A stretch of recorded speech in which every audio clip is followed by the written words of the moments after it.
Fala pessoal, professor Lucas aqui. Neste vídeo eu vou falar sobre os 5 erros mais comuns que estudantes cometem na redação do Enem. O primeiro erro é a falta de coerência.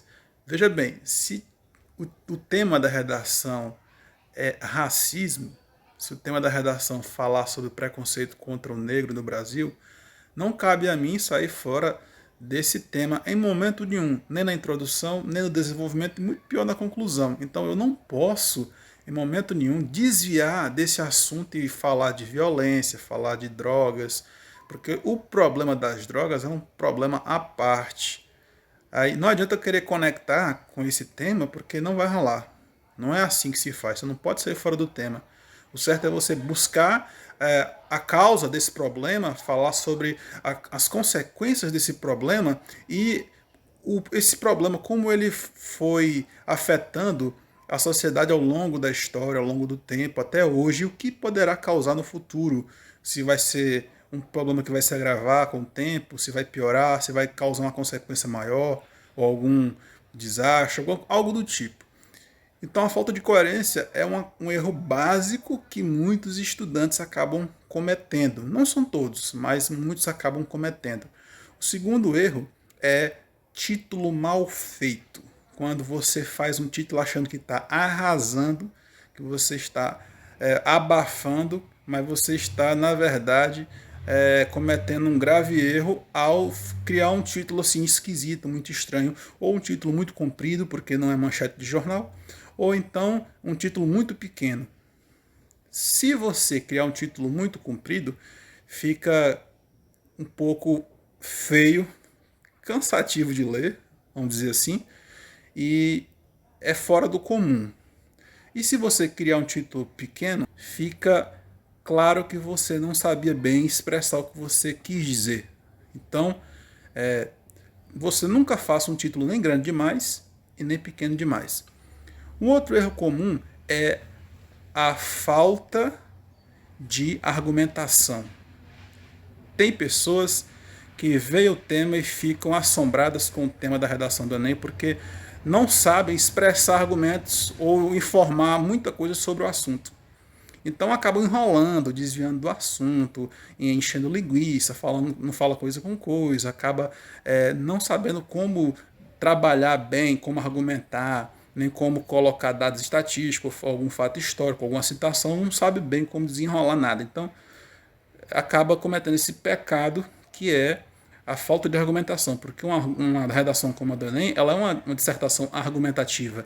Você tem que argumentar, tem que expor sua opinião, claro, de forma imparcial, né? E a questão da imparcialidade. Você tem que ser imparcial. A imparcialidade é uma parte muito importante na hora de dar a sua opinião, na hora de você escrever a redação do Enem. Por quê? Porque você tem que usar os pronomes em terceira pessoa. Você tem que se posicionar como um narrador de fatos em terceira pessoa e nunca em primeira pessoa. Você nunca vai escrever pronomes como eu numa redação do Enem e escrever assim: eu acho que o problema deveria ser resolvido dessa forma. Eu acho que o problema deveria ser resolvido assim. Eu acho que deveria ter uma solução a médio prazo. Nada de eu. Nunca coloque pronomes em primeira pessoa, sempre em terceira pessoa. Por exemplo, vou citar aqui um exemplo de uma forma de como ser imparcial. Por exemplo, portanto, é necessário que se façam medidas urgentes. Então, veja que eu uso o verbo fazendo a referência a um sujeito, a uma pessoa, um narrador que está em terceira pessoa. Entende? Então eu coloco uma certa imparcialidade.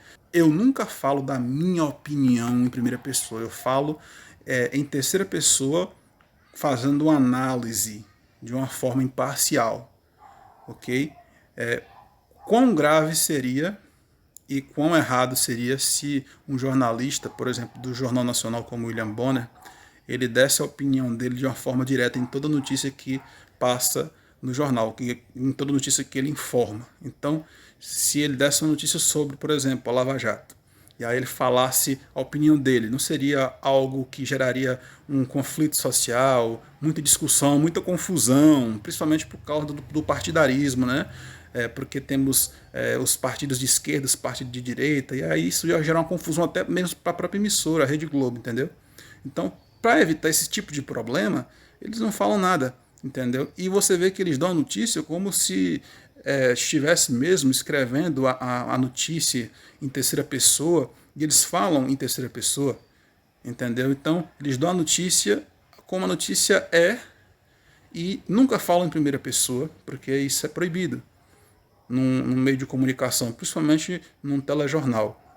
Então, jornais sempre eles dão ali uma visão imparcial e transmitem a notícia de forma imparcial. Ou seja, sempre utiliza ali um pronome em terceira pessoa. Ok? Então, na redação do Enem é a mesma coisa. Você não pode dar a sua opinião de forma direta. Claro, você tem que dar a sua opinião, mas de uma forma imparcial. Né? Então você vai utilizar pronomes como nós, como e verbos também em terceira pessoa, né? Você vai utilizar verbos como precisa-se, né? Precisa-se tomar providências. Então é nesse tipo de estilo que você vai escrever, que você vai se comunicar, porque você tem que expressar sua opinião de uma forma mais imparcial possível. E apesar da sua redação ser escrita para ser lida por uma pessoa só, imagine que você vai escrever uma notícia para um jornal que será lido por milhões de pessoas. Então imagine que sua redação será lida por milhões e milhões de pessoas. Então você tem que ser imparcial. Então um outro erro seria a questão dos erros gramaticais. O erro gramatical ele é imperdoável. Por quê? Porque você é um estudante de ensino médio. Se você está no segundo ano, você vai fazer você vai fazer o Enem como candidato treineiro. E se você está no terceiro, você vai fazer o Enem já mesmo para pleitear uma vaga numa universidade. Não se pode cometer o erro gramatical de esquecer uma vírgula. Você não pode esquecer de colocar pontos finais, acentos gráficos em palavras, oxítonos, paroxítonos e proparoxítonos. Não vá trocar seção com SS por seção com C cedilha, porque são palavras parecidas, mas o sentido é diferente. Então, erros gramaticais são imperdoáveis e vão descontar ponto de você se você cometer esses erros. Então, perceba o seguinte, um parágrafo ele pode revelar uma ou mais ideias, mas não muitas, porque um parágrafo é a unidade de sentido, a unidade de ideia. Então, qual é a ideia da introdução, que é o primeiro parágrafo? É você fazer uma breve descrição, uma breve visão geral do tema, né? Como aquele problema surgiu, como esse problema está sendo tratado na atualidade, o que esse problema pode vir a causar no futuro, e aí você tem que usar seus argumentos, né? E basicamente a ideia da introdução é essa. Você vai tratar aí do problema na visão de o que causou esse problema, como esse problema afetou a sociedade, como está afetando agora e o que pode causar no futuro. Né? São as ideias da introdução, basicamente são essas. Né? Que se condensa na ideia maior de apenas apresentar o problema. Ok? E lá no desenvolvimento você vai fazer as abordagens com relação à argumentação, dar dados estatísticos, mostrar exemplos, fatos históricos, citações, por aí vai. Então, o desenvolvimento você pode fazer com 2 parágrafos ou 3 parágrafos, dependendo do seu gosto. Né? Tem pessoas que fazem o desenvolvimento com 3 parágrafos, dividem ali em parágrafos de 5 linhas, fazem 15 linhas, ou fazem 2 parágrafos, cada um de 8 linhas, né? Faz 16 linhas. Depende do seu gosto, da maneira como você deseja organizar a sua redação. Né? Tá certo fazer o desenvolvimento com 3 parágrafos? Sim. Tá certo fazer o desenvolvimento com 2 parágrafos? Sim. Depende do seu gosto, da sua forma como você quer organizar. Né? E como eu falei, se tiver 3 parágrafos, é legal que cada parágrafo tenha o quê? 5 ou 6 linhas. Né? Se tiver 2, é legal que tenha ali o quê? 8 linhas cada um. Enfim, depende do seu gosto. E na conclusão, a gente vai concluir aquela abordagem sobre o tema e você vai dar a sua opinião e falar sobre o problema e dar uma solução, porque é isso que a redação almeja, é isso que você tem que fazer. O objetivo final da redação e por consequência dos analisadores lá da banca do Enem, é que você discorra, fale sobre o problema e dê uma solução para ele. Porque não tem sentido você falar sobre um problema e não dar uma solução. Então é isso, pessoal. Então, se você gostou desse vídeo, deixa o seu like e se inscreva.